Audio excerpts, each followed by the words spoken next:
The sun hung low over the New Mexico territory, casting long shadows across the dusty plains as Samuel Bull Morrison sat on his porch, whiskey in hand, laughing with his ranch hands about the day's events. He had just run off another Apache family from the water source near his expanding cattle operation, using threats, intimidation, and a few well-placed rifle shots to send them scrambling into the desert. It was Tuesday, and by his count, this made the fourth native family he'd driven away in as many weeks. To Bull Morrison, these were just obstacles in his path to building the largest ranch in the territory. Morrison was a large man, over 6 feet tall with a barrel chest and arms like tree trunks. He'd come west after the Civil War with nothing but a rifle and ambition, carving out his piece of the frontier through sheer brutality and cunning. The local authorities turned a blind eye to his methods because he paid his taxes on time and employed dozens of men who spent their wages in town. In Morrison's mind, he was untouchable, a king in his own domain where his word was law and the native peoples were nothing more than inconveniences to be swept aside. What Morrison didn't understand, what his arrogance prevented him from seeing, was that the Apache family he'd terrorized that afternoon wasn't just any group of travelers. The elderly man he'd struck with his rifle but was named for the wind, a respected elder whose grandson was Little Hawk, a young warrior who'd recently distinguished himself in defending their people from Mexican raiders.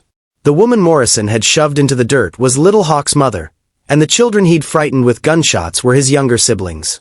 That evening, as Morrison celebrated his latest act of cruelty, Little Hawk knelt beside his injured grandfather in their camp 15 miles away.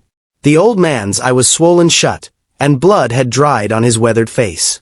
Named for the wind placed his hand on his grandson's shoulder and spoke quietly about patience and wisdom, but Little Hawk's jaw was set in a hard line.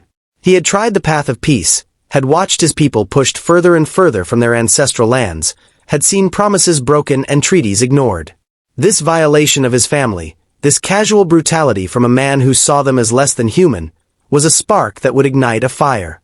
Little Hawk was not alone in his anger.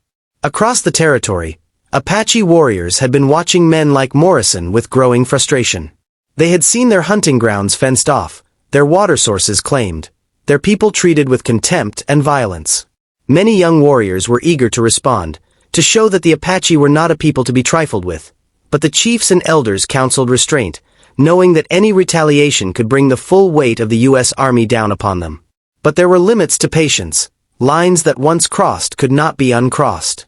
Little Hawk spent that night visiting neighboring camps, speaking with other warriors whose families had suffered similar indignities at Morrison's hands. He spoke of honor and justice, of protecting their families and defending their dignity. He didn't call for war or massacre, but for a demonstration of strength, a clear message that the Apache were not defenseless victims to be abused at will. By midnight, Little Hawk had found willing ears. Warriors from 3 different bands agreed to join him, not just young hotheads seeking glory, but experienced fighters who understood both the risks and the necessity of action. They knew Morrison's ranch, had watched it from the hills as it expanded onto traditional Apache lands. They knew his routines, his weaknesses, and most importantly, they knew he believed himself invincible. Morrison woke Wednesday morning with a pounding headache from the previous night's drinking. He stumbled outside to relieve himself, squinting against the bright morning sun, and noticed something odd. His ranch hands, usually already at work by this hour, were clustered together near the barn, speaking in hushed, urgent tones. His foreman, a grizzled former cavalry sergeant named Dutch, approached with an expression Morrison had never seen on his face before, something that looked uncomfortably like fear. The water trough had been emptied overnight, Dutch explained, and strange tracks surrounded it. Not the marks of cattle or horses, but the distinctive prints of Apache moccasins. Furthermore, 3 of their horses were missing from the corral, taken so quietly that even the dogs hadn't raised an alarm. Morrison's initial reaction was rage.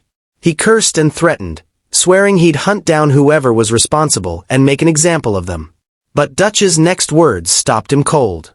On the fence post nearest the house, someone had placed a single eagle feather bound with red cloth, a traditional Apache war token. It was a message, clear and unmistakable to anyone who understood frontier ways. Morrison had been marked. His ranch hands, many of whom had fought Apache raiders before, understood what this meant. Several immediately began making excuses to leave, claiming urgent business in town or family emergencies back east. By noon, Morrison had lost half his crew, men who'd rather abandon their wages than face what was coming.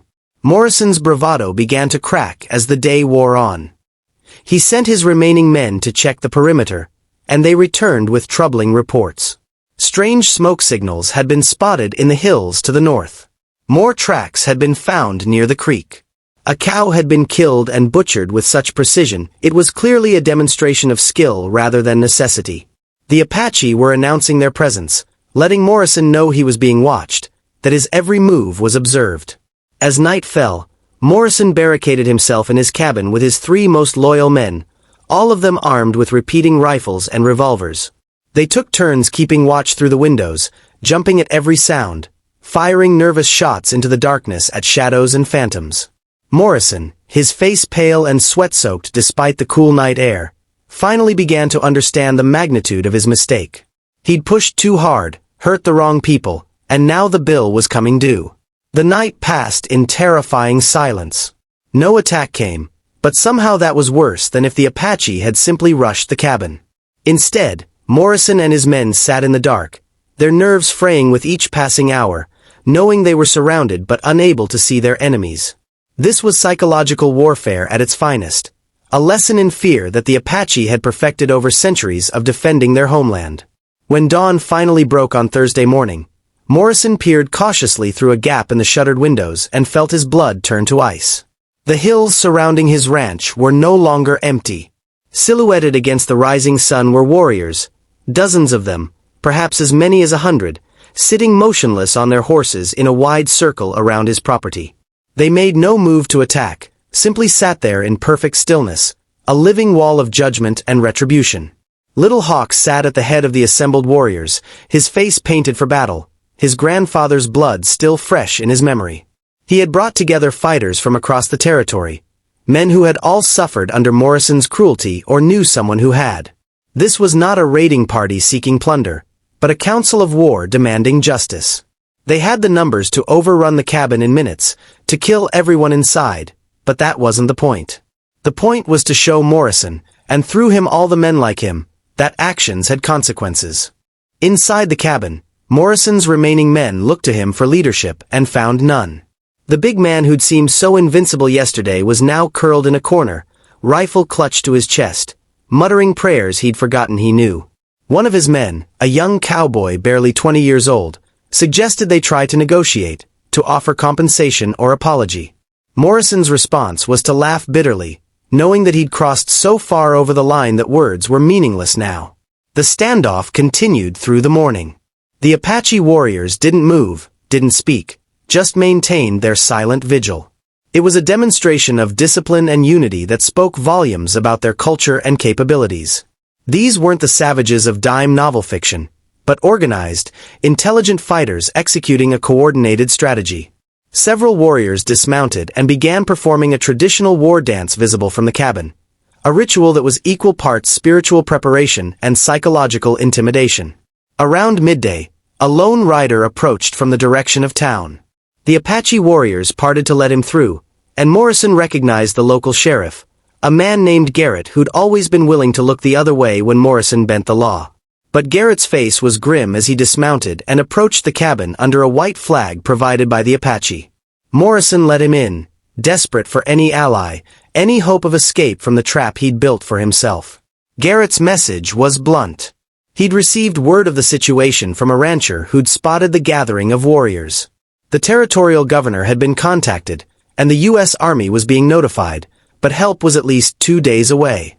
More importantly, Garrett had spoken with Little Hawk through an interpreter, and the young warrior's demands were simple.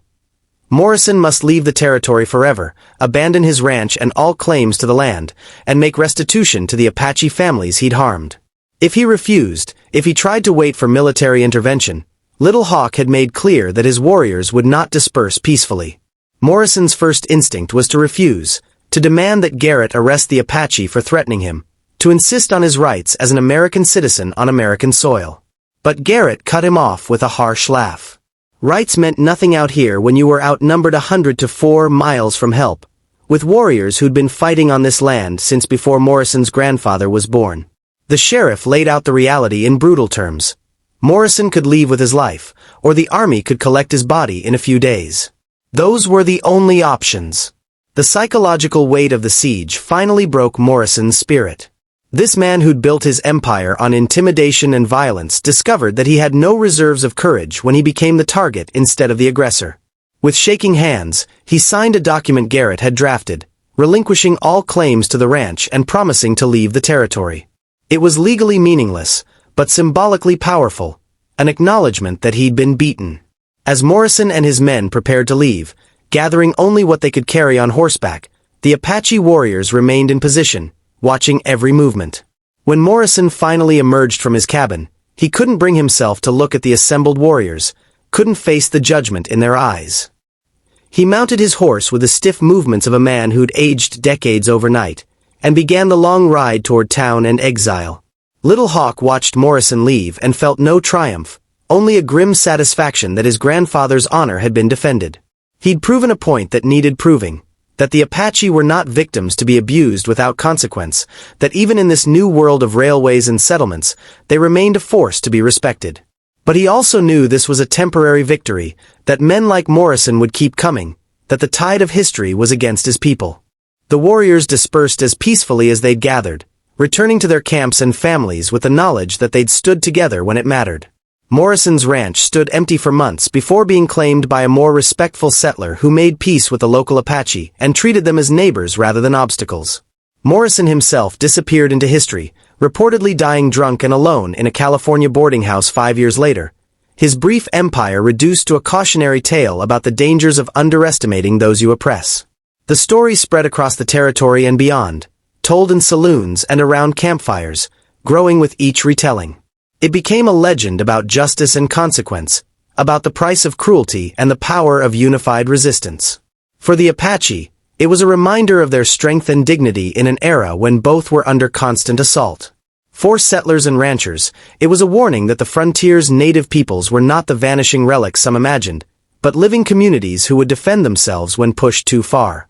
In the end, Morrison had learned the hardest lesson the frontier could teach, that in a land where legal authority was distant and uncertain, true power came not from size or weapons or bravado, but from respect, community, and the willingness to stand together against injustice. He'd bullied the wrong Apache, hurt the wrong family, and found himself facing the unified response of warriors who decided that enough was enough. The 100 warriors who surrounded his cabin that day didn't need to fire a shot to win their victory. Their presence alone, their silent demonstration of strength and solidarity, was enough to break a man who'd thought himself unbreakable and send a message that echoed across the territory for years to come.